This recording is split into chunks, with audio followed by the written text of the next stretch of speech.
अस्सलाम वालेकुम, मैं हूं आपका एस्ट्रोलॉजर सलीम समी। खुशामदीद सियासत और नजूम पर। आज जंग को छठा दिन हो चुका है, यानी कि 6 दिन में दोनों तरफ से बहुत ज्यादा तबाही मच रही है। ईरान की भी बहुत ज्यादा तबाही मच रही है। ईरान की तबाही जो है उतना मैटर नहीं कर रही, बहुत ज्यादा तबाही हो रही है। जितनी तबाही इसराइल की, अमेरिका की और अरब कंट्री की हो रही है, क्योंकि वो हर चीज नोट हो रही है। एक कंट्री है जो कर रहा है। ईरान में बहुत ज्यादा तबाही।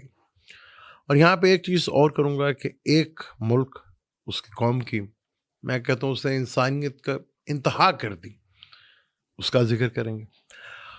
जब ये जंग शुरू हुई तो 23 फरवरी को मार्स एक्वेरियस में आया, यानी कि 5 प्लेनेट का कॉम्बिनेशन बना यहाँ पर। 5 प्लेनेट जिसमें मार्स, सन, मरकरी, वीनस और राहु। अभी मार्स और राहु डिग्री वाइज बहुत क्लोज होंगे।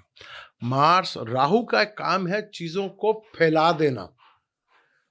जंग थी इसराइल और ईरान की, और बीच में अमेरिका भी कूदा हुआ था, और जंग फैल गई तमाम मुस्लिम कंट्री में। राहु को जो हिंदू एस्ट्रोलॉजर, इंडियन एस्ट्रोलॉजर, वो मुसलमान लेते हैं, तो सारे मुसलमान जो अरब में थे वो इन्वॉल्व हो गए उसके अंदर। तो जंग फैल गई, क्योंकि राहु का काम है एक्सपैंड करना, फैलाना। अच्छा, राहु का फैलाना ऐसा है कि इसकी कोई लिमिट नहीं है। पर तीसरी नजर से जुपिटर भी देख रहे हैं, पर रेट्रोग्रेड होकर देख रहा है, वो भी एक्सपैंड करते हैं कि लिमिट के तक। लेकिन जुपिटर एक पॉजिटिव प्लेनेट है, वो 13 मार्च को सीधा होगा। तो फिर ये आहिस्ता, फिर उसी टाइम पर मार्स राहु का और मार्स मरकरी का सेम डिग्री वाइज कंजक्शन भी होगा, और वीनस जो है वो एक्सॉल्टेड की डिग्री के भी करीब करीब होगा। बहुत ही इंपॉर्टेंट है, बहुत इंपॉर्टेंट। अब वीनस तो आगे चला गया है पाइसिस में, एक्सॉल्टेड में। अब मार्स राहु, अब ये कह लें कि 10 तारीख के बाद, 10 से लेकर 17 तक आपको इस जंग का भयानक रूप जो है वो नजर आएगा। चीजें और ज्यादा होंगी। ईरान पे बहुत ज्यादा अटैक हो रहा है, बहुत ज्यादा तबाही मची हुई वहां पर। लेकिन वो लोग फिर बाहर, वो डर ही नहीं रहे। अमेरिका, वो अपने बंदों को कह रहे कि भागने वाली बात करो, जैसे मर्जी भागो वहां पर। इसराइल, वो तहखानों से बाहर ही नहीं आ रहे। और कल सुना बड़ा, वहां पर 40 मिसाइल गिरे हैं वहां पर, और हजारों की तादाद से कहते हैं बिल्डिंग में। तो वहां पर अगर हजारों के हिसाब से बिल्डिंग गिरी है तो बंदे भी कितने मरे होंगे। जो कि इसराइल से न्यूज आना जो है वो बड़ा मुश्किल चीज है। श्रीलंका ने जो किया, श्रीलंका की मैं बात करूंगा कि एक जहाज था जो पूरा इंडिया में सारा कोई काम शाम हो रहा था, वहां से वापस ईरान की तरफ, ईरान का जहाज वापस जा रहा था। जब वो श्रीलंका का करीब रहा तो अमेरिका के एक जो वहाँ पे था, एक मिसाइल जो समुद्र के नीचे से जो है, उसने जाके इसको हिट किया, और उसमें 180 बंदे महल थे। श्रीलंका ने इंतहा कर दी, इतनी जबरदस्त मैनेजमेंट के साथ, वहां पे इमरजेंसी के साथ हेलीकॉप्टर, अपनी टीम जैसे तार के 40 से ज्यादा बंदों की जिंदगियों को बचा लिया। हालांकि श्रीलंका को पता था कि अमेरिका और ईरान की जंग हो रही है, उससे परवाह नहीं की, उससे इंसानियत को देखा। इंसानियत फिर मुझे मिली तो किसी गैर मुस्लिम में मिली। ईरान का साथ दिया तो फिर किसी गैर मुस्लिम ने दिया। कितनी बड़ी, मैं कहता हूँ श्रीलंका को यार कमाल है यार। उन्होंने हेलीकॉप्टर उतारे, जहाज उतारे, अपनी टीम, अपना रेस्क्यू टीम भेजी, सब कुछ किया। जितनों की वो जान बचा सकते थे उन्होंने बचाई वहां पर। और वहां कोई महल 100 से ज्यादा बंदे उनके ईरान के वहां पर उनकी डेथ भी हुई। और ट्रम्प साहब, क्योंकि मरकरी रेट्रोग्रेड है ना और कंबस्ट भी है, तो ट्रम्प साहब कह रहे हैं कि जी ईरान की पावर खत्म होती जा रही है। अब बेसिकली वो कहना ही चाह रहे हैं कि हमारी पावर जो है ना, हमारा जो असला है वो ख़त्म होता जा रहा है। क्योंकि वहाँ के महल दुबई में या यूएई में या कतर में, किधर भी, उनके जो फौजी कमांडर थे उन्होंने कहा था कि हमें 3 महीने के लिए फौज और भेजें, असला और भेजें, कि 3 महीने तक ये जंग लड़ सकती है। ज़्यादा मेजोरिटी में ये जंग जो है 20 से 25 अप्रैल मार्च तक जो है ये ज़्यादा टेंस वाली है। जुपिटर पे सीधा होगा तो कहीं ना कहीं पॉजिटिव वाली चीज़ें होंगी। मरकरी भी सीधा होगा तो कहीं ना कहीं से इसको पीस की तरफ भी आएगा। लेकिन ये जो 5-6 दिन होंगे 10 तारीख के बाद से, ये ईरान का जो नुकसान हो रहा है वो तो हो रहा है जी उसमें, लेकिन जो सब तबाही फेर दी है इन मुल्कों की, और जो आगे तबाही इनकी पूरी, क्योंकि उनका तो प्लान, जो कौम पिछले 40 साल से 20 साल से प्लान कर रही है जंग के लेके, जंग होनी है, तो उनका तो असला खत्म नहीं होने रहा।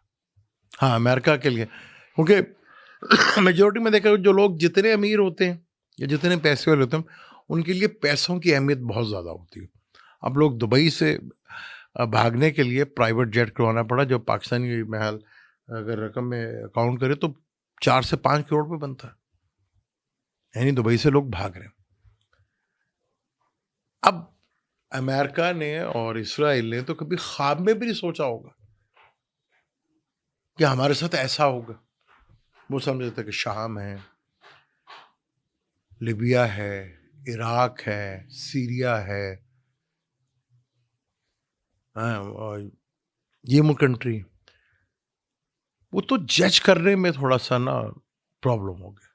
हालांकि ईरान ने पिछले साल जून में बता दिया था कि भाई आप इधर ना आना।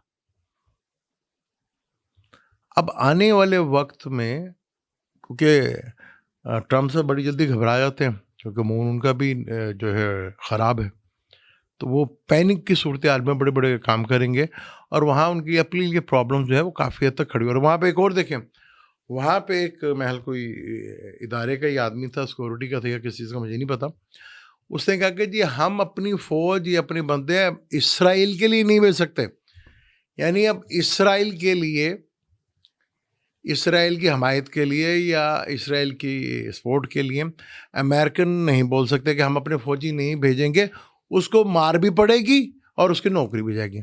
यानी कि यहूदियों के बने ग़ुलाम ईसाई और मुसलमान भी, और पूरा ग़ुलाम ही है, यहूदियों के ग़ुलाम बने ईसाई भी और मुसलमान भी।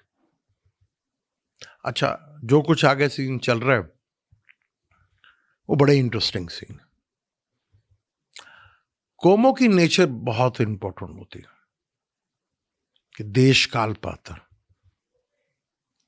तो कौमों की नेचर होती है, ईरान की नेचर है, वो मर जाएंगे लेकिन हार किसी भी सूरत कबूल नहीं होगा। वो अपने आप को तो मिटा लेंगे लेकिन अगले का भी कुछ नहीं छोड़ेंगे। अब ये मुल्क, अमेरिका ने एक दफ़ा वियतनाम में जंग लड़ी थी, तो जो उसका बुरा हाल हुआ उसको पता लग गया। पहली दफ़ा इसराइल ने किसी मुल्क से जंग लड़ने के लिए हिम्मत की तो उसे मार मार के उसके बेड़ार कर दिया। वो तो अब वहाँ की आवाम ही, और अमेरिका की और इसराइल की, वो अब तो वही जाने, अगर जंग रुक गई तो आवाम ही नहीं छोड़ेगी इनको, आवाम ही नहीं छोड़ेगी। रजीम चेंज होगा, इधर होगा, बहुत ज़्यादा होगा, और ये चीज़ें बहुत हैं। और यहाँ मुझे श्रीलंका को इंसानियत से कहते हैं। उन्होंने देखा, हालांकि अमेरिका पता है अमेरिका के सबको फटा ले सकता है, लेकिन उन्होंने इंसानियत को देखा। किसी मुसलमान में देखा आपने ये चीज़? हाँ, सुना कुवैत ने भी बचाया, क्योंकि कुवैत ब्रिटिश डाकुओं का वो एक ऑयल टैंकर जा रहा था, उस पर मिसाइल गिर गया, तो गुलामों ने अपनी आंखों को बचाया। ये हुआ है। हाँ, गुलामों ने अपनी आंखों को बचाया। कुवैत गुलाम ही था ना अरब ब्रिटिश का, तो उन्होंने अपनी आंखों को बचाया। जंग आगे बड़ी ख़तरनाक हो सकती है, और इसराइल के लिए और अमेरिका के लिए ये काफ़ी पैनिक हो सकती है। कोई ईरान तो आप समझ लें कि वो तो डू एंड डाई के ऊपर, वो तो कह रहे भाई हम हैं या नहीं है, मैटर ही नहीं करता। और काफ़ी ज़्यादा वहाँ पर नुकसान हो रहा, काफ़ी कुछ हो रहा है। ये मौत बन गई है अमेरिका और इसराइल के लिए।